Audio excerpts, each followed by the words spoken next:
You can love someone and still choose to say goodbye to them.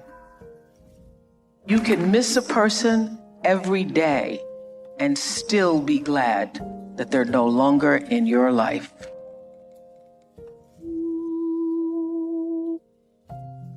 If somebody want to walk out of your life, let them go. Especially if you know you done everything you can do, you done sat around and been the best man or the best woman you could be, and they still want to go, let them go. Whatever they're running after, they'll see what they had in a minute, but by then it's going to be too late. Because you'll sit there and you'll go. Because half these people you be sitting around crying about it, worry about 2-3 years from now, you ain't going to even remember their last name. Letting go can make you unstoppable.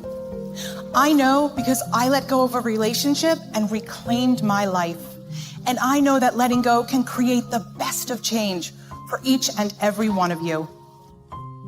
Sometimes you just gotta accept that certain things will never go back to how they used to be, because certain people will never go back to who they used to be in your life. Sometimes you just gotta wake up and realize that what you're holding on to just doesn't exist anymore. And the more you can accept what is, the less you'll be controlled by what was. You gotta stop hanging on to someone who has let go of you. Stop losing yourself to someone who has already left you. Forget trying to find closure. Forget trying to find understandings to their reasons. Forget trying to see if they're happy in their new relationship. Stop focusing on them and start focusing on you. Let folks go, son. Some people come in your life for a lifetime, some come for a season. You got to know which is which. And you're going to always mess up when you mix them seasonal people up with lifetime expectations. You can't, they got people that done got married with people they was only supposed to be with for a season.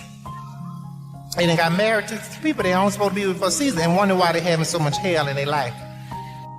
They are not who you thought they were. The idea that this person was a trustworthy, faithful companion is not true. It is not true. That person does not exist. They didn't exist and they don't exist. It was in your head. It was in your head that this person was trustworthy and they were everything you wanted them to be and they were a faithful companion. That is a lie. They are not that person. They have proved it. They have proved it by their actions. So, move on, and at the risk of sounding callous, get over it. Listen, I put everybody that come in my life in the category of a tree. Some people are like leaves on a tree. Wind blow, they over here. They unstable. Blow the other way, they over here. Ain't nothing. Season change, they wither and die. They gone. It's all right. That's some people. Most people in the world are like that. They just there to take from the tree. They ain't there to do nothing but take and give shade every now and then. That's all they can do. But don't get mad at people like that. That's who they are. They ain't gonna never be nothing. That's what they put on this earth to be, but be what they are, a leaf. Some people are like a branch on that tree. You gotta be careful with them branches too, because they'll fool you. They'll get there and make you think they're a good friend and they're real strong, but the minute you step out there on them, they'll break and leave you high and dry. But if you find you 2 or 3 people in your life that's like the roots at the bottom of that tree, you are blessed, because that's them the kind of people that ain't going nowhere. They ain't worried about being seen. Don't nobody have to know that they know you. They ain't got to know what they're doing for you. But if them roots wasn't there, that tree couldn't live. You understand? And they ain't got a tree can have 100 million branches, but only a few roots down at the bottom to make sure it get everything it needs. I'm telling you something.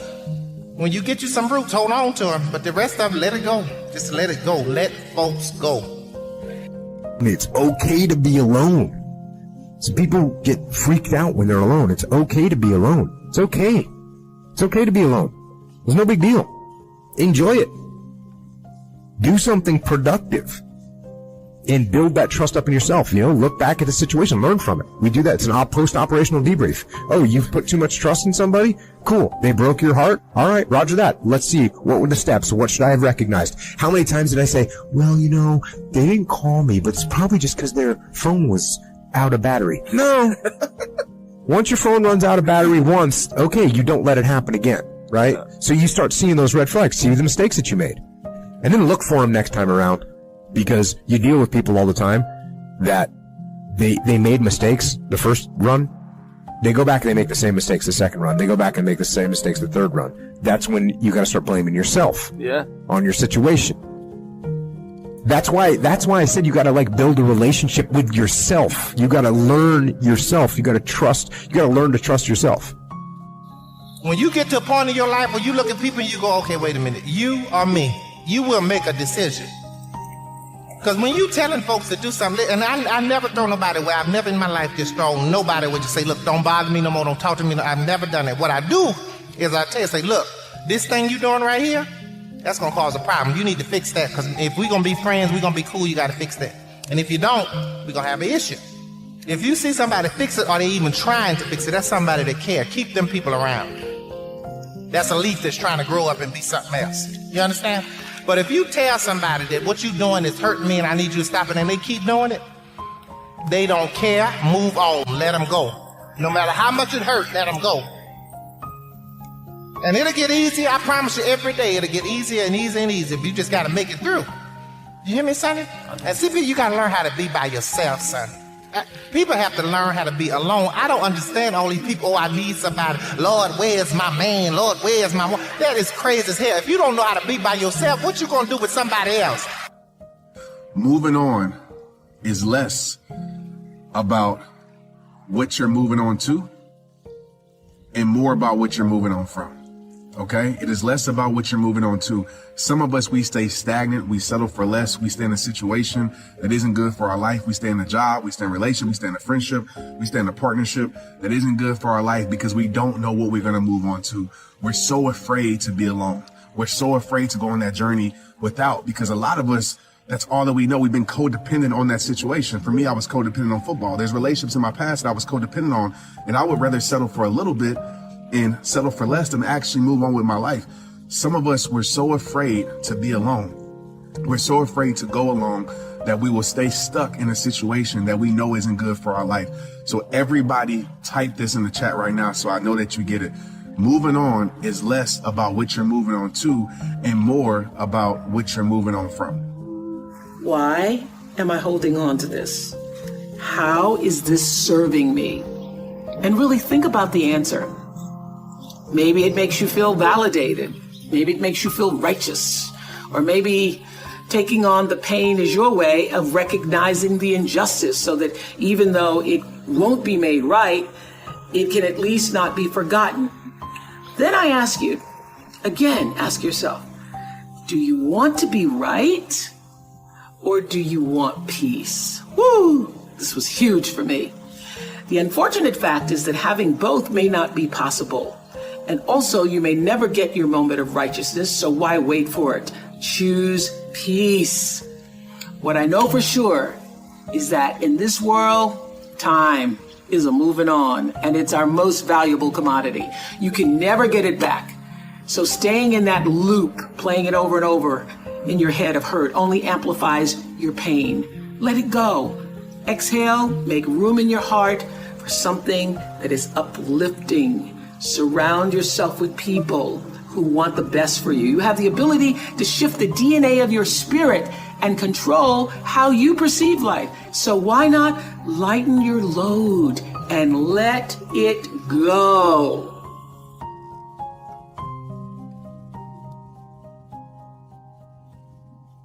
People who love you don't treat you badly. Love doesn't hurt. It's supposed to feel good.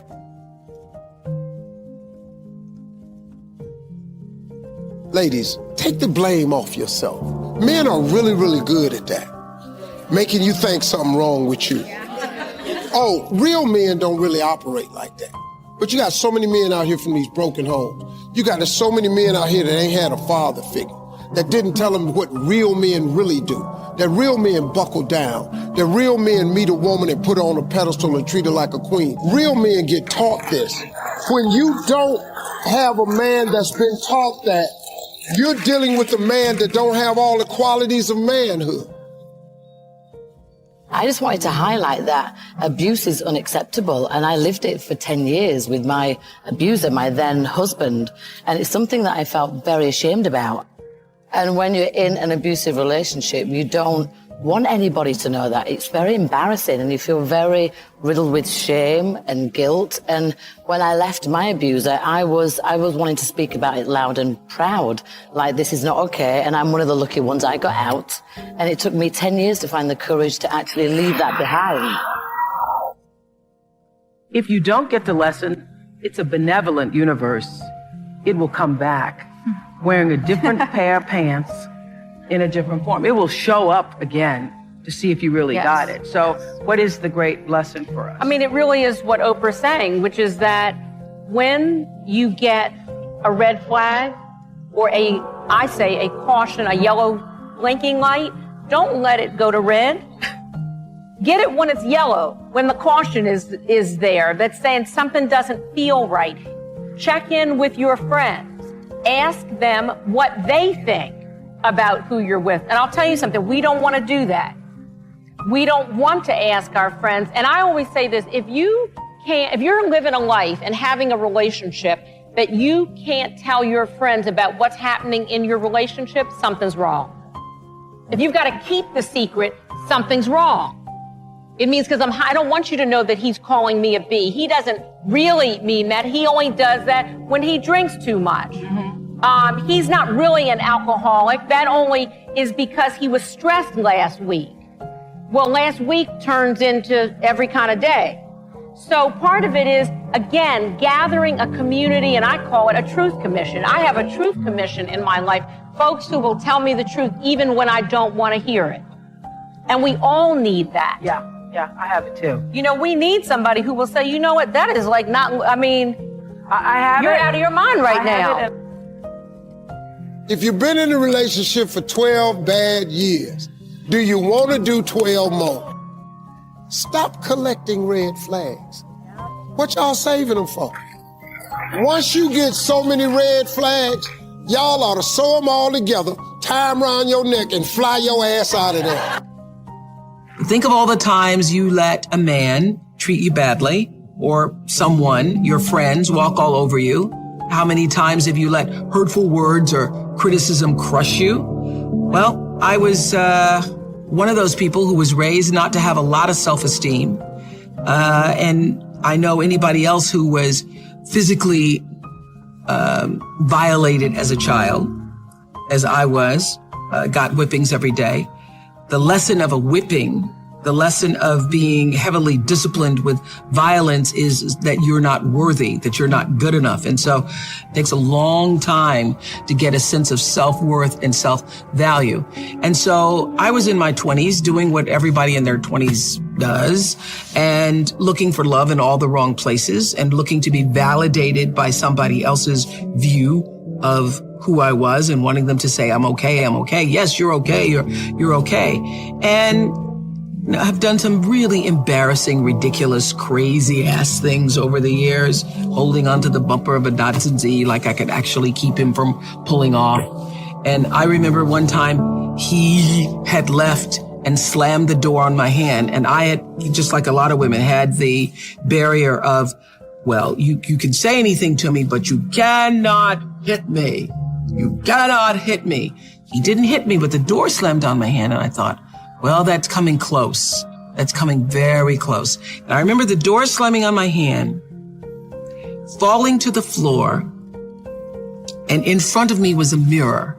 And I saw myself on the floor with my hand now bruised and thinking, I have become the woman that I watched my cousin Alice be my whole life as a kid. The only difference is that I'm battered in spirit. And the next step is going to be, who knows? So lying there on the floor is the moment I made that decision that I have now become a woman that I never imagined myself.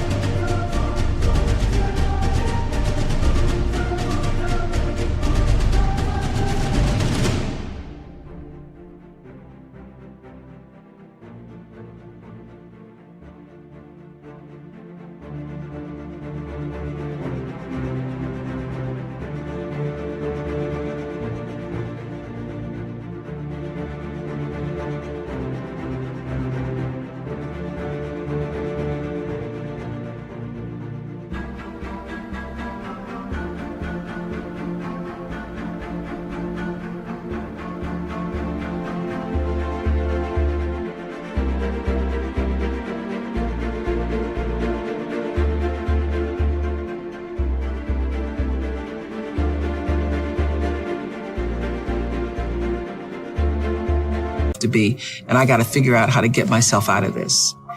And that was the beginning of the lesson, which is I'm hoping happens to you tonight. Frequent breakups and makeups, high highs and low lows. As tension rises, so does volatility. Tearful, frustrated fights followed by emotional makeups. Hateful and hurtful comments like, "You're worthless, I'm not even sure why I'm with you," followed quickly by apologies and promises it will never happen again. By this point, you've been so conditioned to this relationship roller coaster that you may not realize how unhealthy and maybe even dangerous your relationship has become. It can be really hard to see when unhealthy love turns towards abuse.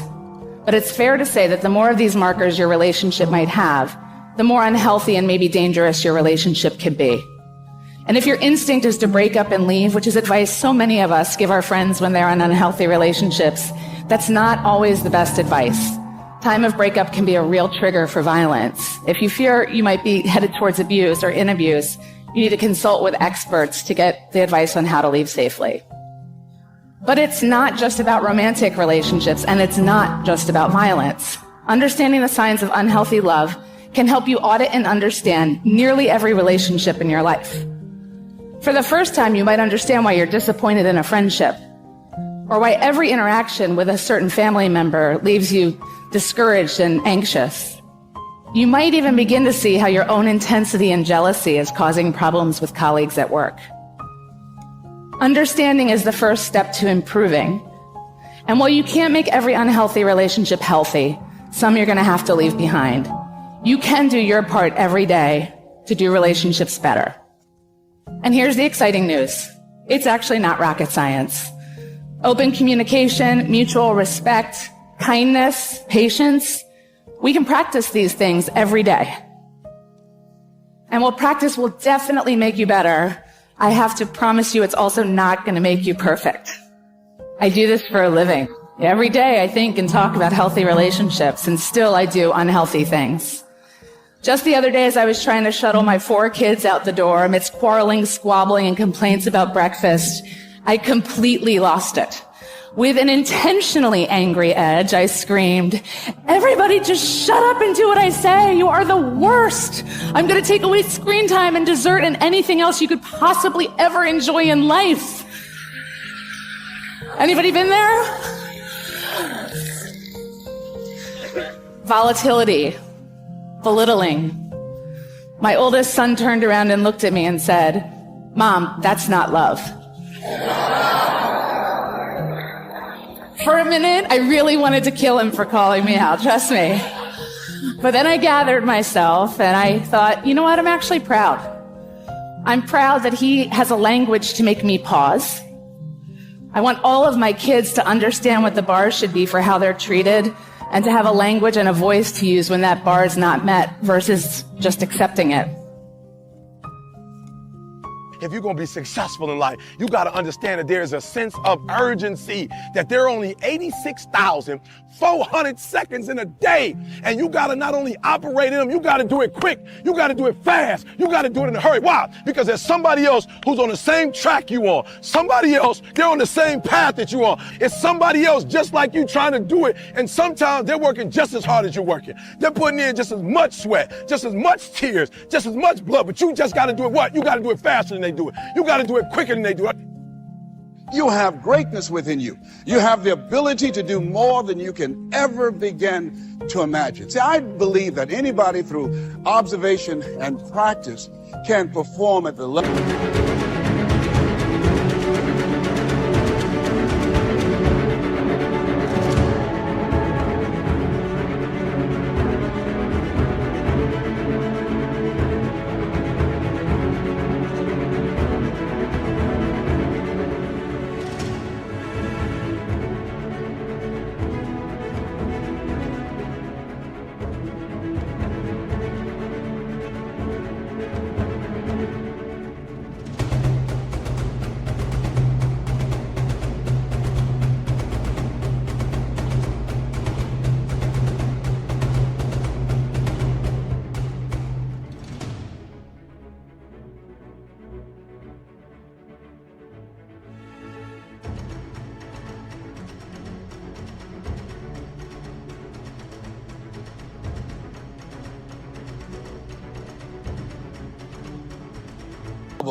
of excellence. But when you're pursuing your greatness, you don't know what your limits are, and you act like you don't have any. So I say to you, you have something special. You have greatness within you. That's why I wake up at 3 o'clock in the morning, because if you're getting up at 6, you might be smarter than me. You hear me? You might. You might have more privilege than me. You might. You might have more resources than me. You might. But I'm going to get up earlier than you, and I'm going to do it quicker than you do it. I'm going to do it faster than you do it. So by the time you get up with all your resources, by the time you get up with all your privilege, by the time you get up with all your stuff, I've already finished the race. Are you hearing me? It's not just about finishing. Sometimes it's about finishing fast. And you don't have as much time as you think you have. And so you got to pick up the pace. Pick up the pace. You walking too slow. Pick up the pace. You moving too slow. Pick up the pace. If you want to finish, sometimes you can't just finish. You got to finish fast. I refuse to die an unlived life. Your dreams, your goals, your passions will not just happen to you. You have to live it out. You have to grind it out. You have to work it out. You're different. You're one of the ones that'll get down dirty in the mud to fight for your dreams. It's not what you don't have. See, I was focused on what I didn't have. Don't have a college degree. Don't have any credentials. Never worked for a major corporation. I was focused on the negative things and said, negative things are the things that you see when you're not focused on your goal. What do you come with? What is it that you have within you? When the dream is big enough, the odds don't matter. Look at a man the way that he is. He only becomes worse. But look at him as if he were what he could be. Then he becomes what he should be. I want to challenge you right now about raising your goals and stretch yourself.